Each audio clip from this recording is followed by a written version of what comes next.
Tipp Nummer 3. Achtet auf eure Schlafposition.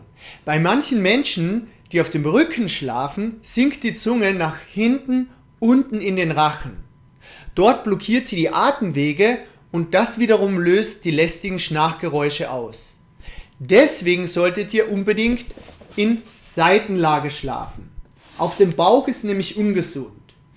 Wer sich nicht alleine umgewöhnen kann, für den gibt es Hilfsmittel, sogenannte Produkte der Positionstherapie. Von Schnarchwesten über Rucksäcke bis hin zu T-Shirts mit Einlage ist alles dabei. Hauptsache, es erschwert es euch, auf dem Rücken zu liegen. Mit Schaumstoffrolle oder Luftkissen ist das nämlich ziemlich unbequem. Auch spezielle Kissen können helfen. Die haben in der Mitte eine fiese Erhebung, sodass man nur seitlich darauf liegen kann.